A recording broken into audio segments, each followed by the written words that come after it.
Today, I'm going to tell you the story about how this clapped out $550 YZ80 turned into a super fresh RM125, along with why I had to get the sheriff involved. I did post a couple videos about this earlier this year, but I finally sold the RM125 and wanted to make one final video to tie it all together.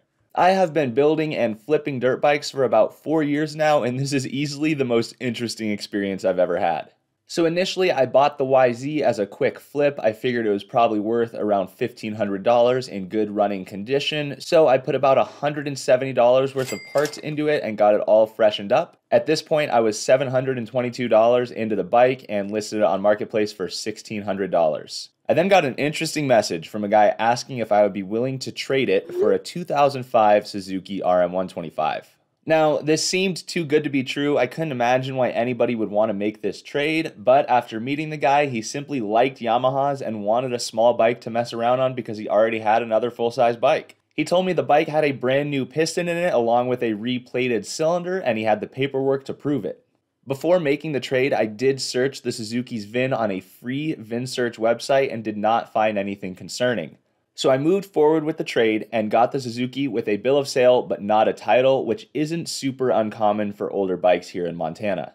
In Montana, you can apply for a title by following a handful of steps, and one of those steps is to run the VIN through a paid search. I ran the paid VIN search and started freaking out because it actually came back with a stolen report from 2020 in the state of Utah.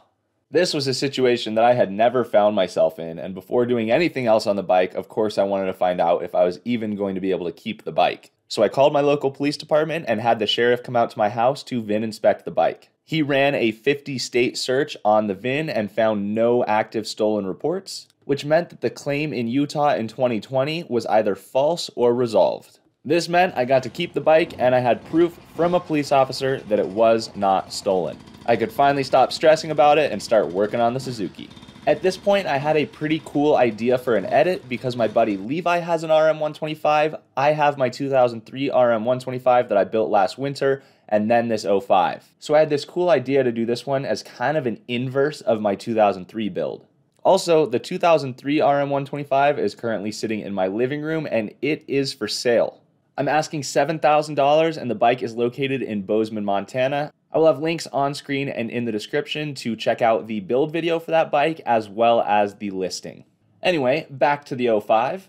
While the bike did run, it didn't run well and was definitely in need of some love. Anytime I would twist the throttle hard going up and down the street, the bike would fall flat on its face.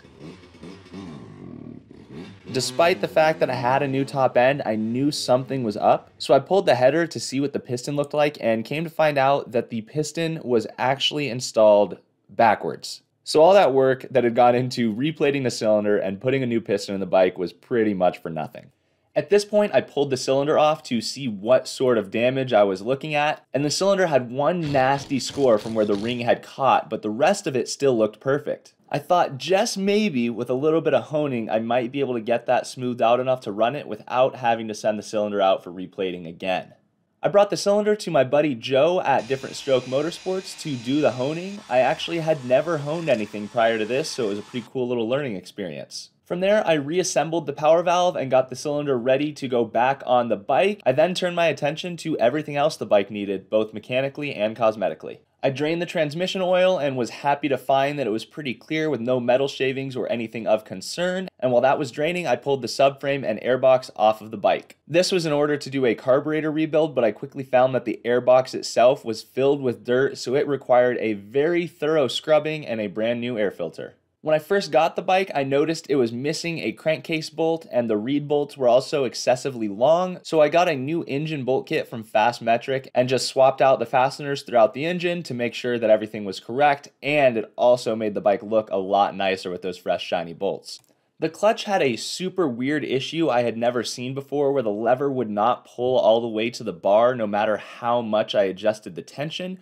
The first thing I did was replace the clutch cable with a new Pro X clutch cable, but the issue was still there. So then I did a little bit more thorough of a diagnosis and pulled the flywheel and stator so that I could get to the clutch pivot shaft. And as it turns out, that shaft was actually worn out, and due to it being worn out, the clutch cable was moving too far without actually fully disengaging the clutch. So that was a cool one to solve, and after replacing that shaft, the clutch worked as it should. I shifted my attention to the exhaust pipe, which had one huge dent in it, and I plugged both ends of that with a tool I bought on eBay, pumped it up to about 60 psi and torched it and got that dent almost all the way out. At this point, I decided to fully strip the exhaust using Prime MX cleaning wheels to give it that kind of raw factory look. Overall, for a couple hours of work on a beat up stock exhaust, I was pretty happy with how it turned out. Certainly not perfect, but I'd say a big improvement over what it looked like before. I figured while the buffer was out, I might as well clean up that clutch cover as well, and I got that to a nice polished finish. And then I cleaned some splooge off of the swing arm and brake line using some contact cleaner and Scotch-Brite. At this point, I knew the piston needed to join my Piston Graveyard. As this project progressed, I figured it was time to give myself some cosmetic satisfaction and installed a beautiful new rib seat cover from Decal Works. The rear tire on this bike was actually just about brand new, but the front tire could definitely use a replacement. So I pulled that wheel and did my first ever tire change with a Rabiconda. Prior to this, I'd been doing tire changes on the ground, and boy was this Rabiconda an absolute game changer. From here, the bike got new grips, a new bar pad, and I polished the ignition cover with Prime MX cleaning wheels. While I was waiting for a new piston in the mail, I started getting that Restyle kit installed along with some fresh graphics from Decal Works. They absolutely crushed it, as they always do. It was honestly so cool to see the colors from my 03 RM125 inversed on a yellow Restyle kit. After oiling up a fresh air filter with some no-toil filter oil and installing that, I placed the tank and shrouds on the bike to finish up the graphic installation. The wheels actually cleaned up beautifully using super clean wheel cleaner, and then I got the silencer cleaned up as well and mounted on the bike. My brand new Pro X piston finally arrived in the mail. I've been using Pro X parts for years on tons of different bike projects, and they have never let me down. The top end install went as smoothly as I could have hoped, and I got everything bolted back together and torqued to spec. I installed the radiators and radiator hoses before finally getting around to that carburetor rebuild. I don't know what it is with me and carb rebuilds, but I always seem to wait to do it last. Once I finished that rebuild, I installed the carburetor back on the bike, and I did have a really tricky time getting the intake side to seat properly. The intake manifold wasn't damaged or anything, but maybe had hardened a little bit over all those years. I started to get pretty excited because I knew the bike was getting close. I filled it up with coolant and then installed the header pipe. I still had not added new transmission oil yet, which I made sure to keep note of. So I filled her up with some fresh tranny oil, and then before installing the tank, I decided to drain all of the old gas. Based on the fact that the previous owner installed the piston backwards, I wasn't really confident in his mix either. So I gassed her up and hoped that the cylinder honing and everything else I'd done worked and that she'd fire right up. Lo and behold, the bike started after just a couple kicks and filled my garage with that amazing two-stroke smell. After a few heat cycles, I figured it was ready to go full send on the bike, so Levi, Shannon, Shay, and I headed out to Bear Canyon to film a sweet edit called 3 Bikes, 1 Bear. If you haven't seen it, I would highly recommend you check it out. It's a project that we're all super proud of, and we had a ton of fun filming. But I ripped this 05 RM125 wide open that whole day, and it ran like a champ. At that point, I felt good about the bike, felt good about my work, and listed it on Facebook Marketplace and Craigslist for sale. All said and done, I only ended up having $1,035 into this bike, including that $722 that I had into the YZ80.